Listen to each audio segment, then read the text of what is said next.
Still meditating on the fifth commandment, honor your father and your mother, that your days may be long upon the land which the Lord your God is giving you. We can see that in the Bible, God does not command us to honor anyone but Himself and our parents. He does not give us the order to honor others in this world. It is not that it is not correct in certain situations, in certain moments, that you may act with honor and be an honorable person. But I'm talking about commandments. You only find the commandment of honoring God and honoring your father and your mother in the Holy Scriptures. Now, we know, for example, that the first contact with authority that a human being has is with their parents. When we are born, even before we understand who God is, what government is, and who a boss is, before we know anything about life, we know our father and mother. That is, it is the first contact with authority and the first form of recognition that there is someone above us to whom we answer. And this principle is essential for the good upbringing of a human being, because a human being who thinks no one is above them is dangerous. A human being who thinks they do not answer to anyone can do anything. History has examples of this.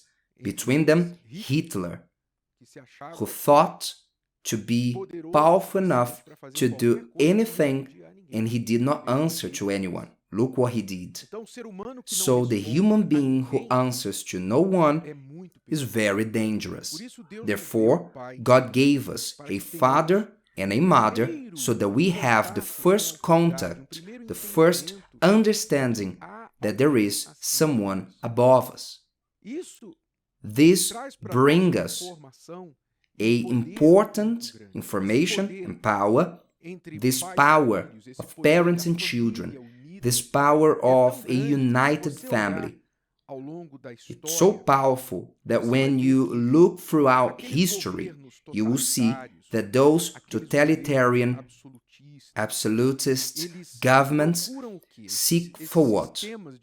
These totalitarians, absolutist ways of governing, they seek to dominate their citizens.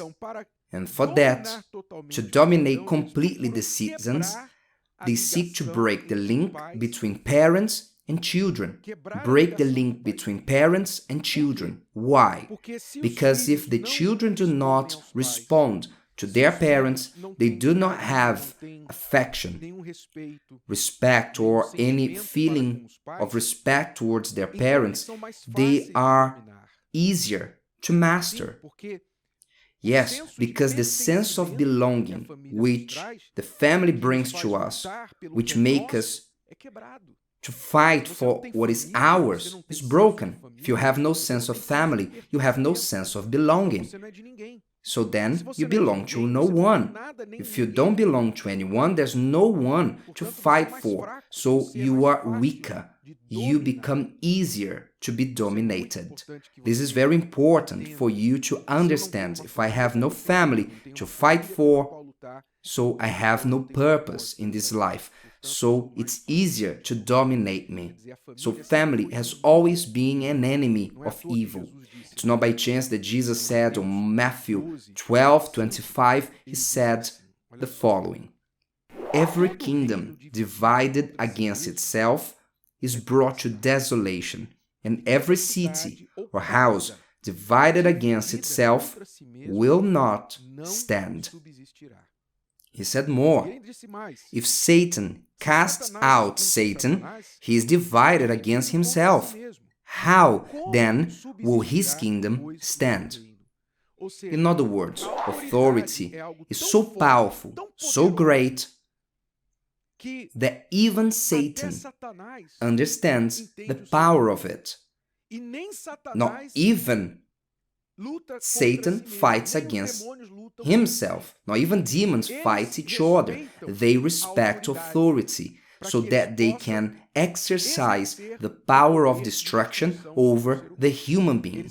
They work together in an organized way. The devil knows this. And knowing this, he works to divide, to become disorganized, to break into pieces the family.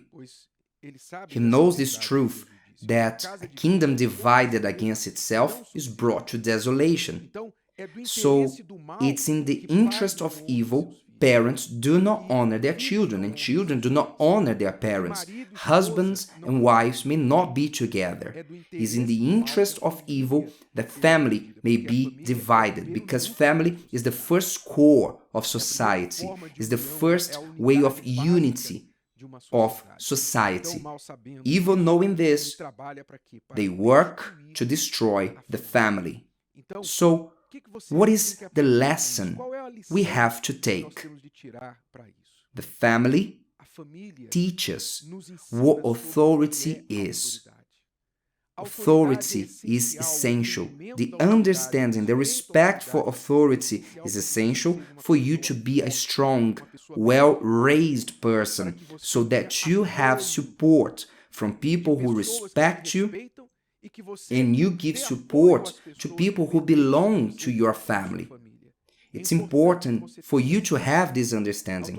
Authority is important in society, in the kingdom of God, in the family, in the church, in the workplace. And that's why there's a movement in this world to destroy all kinds of authority and sense of authority. Because in the absence of authority, understanding for authority, what does prevail? Chaos prevails. And where chaos prevails, evil have dominion. Understand this. Evil wants to create chaos in your life.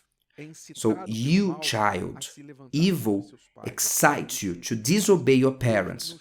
Remember, in the previous message, God does not demand us to love our parents, but to honor our parents, because it's not always that our parents are kind, as the children are not always kind. We understand all this. However, regardless of what parents did or what they didn't do, the commandment is that we come to honor them, that we may do what is right for them, whether they deserve or not, kind or not, that we may honor them, do what is right for them. What do I owe them? I owe them respect, so I'm gonna give them respect.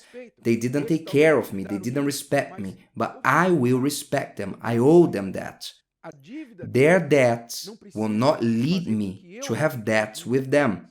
Their mistake doesn't have to lead me to fail them.